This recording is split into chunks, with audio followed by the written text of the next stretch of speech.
En février 2023, tous les regards des passionnés de sport d'hiver seront portés sur les stations de Courchevel-Méribel. De la descente au slalom en passant par le super combiné, elles accueilleront durant 2 semaines toutes les manches des championnats du monde de ski alpin. Pour se préparer à un tel événement, les 2 stations organisent ainsi jusqu'à dimanche les finales de la Coupe du Monde.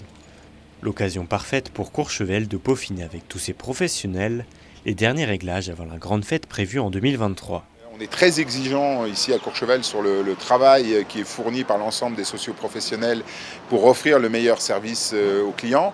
Mais cette Coupe du Monde et ces futurs championnats du monde est aussi la capacité de démontrer que Courchevel, comme on le dit maintenant depuis des mois, est une station sportive orientée autour de tous les skis, avec un club des sports exceptionnel, des équipes d'encadrement sportif exceptionnelles, des pistes extrêmement bien travaillées par les équipes de la S3V.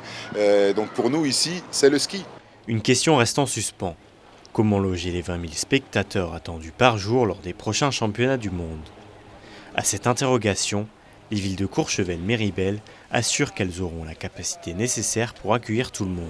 Reste à savoir si les hôteliers joueront le jeu en offrant des prix attractifs aux spectateurs. Rien n'est moins sûr, mais le maire de Courchevel se dit quant à lui confiant. On a encore un peu de soucis au niveau des logements sur Courchevel, puisque évidemment les hôteliers, après la saison blanche de l'année dernière, et cette année, sans savoir s'ils allaient faire une bonne saison ou comment, sont encore un petit peu réticents sur le fait de donner des chambres. Et puis on a quand même les équipes qui viennent du monde entier, elles veulent être logées à Courchevel. Alors bon, tout ça, ça se règle.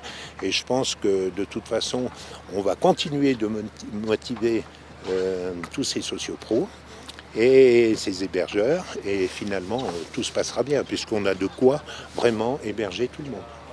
Pour soulager les 2 stations savoyardes, les vacances d'hiver des Parisiens ont été décalées à plus tard.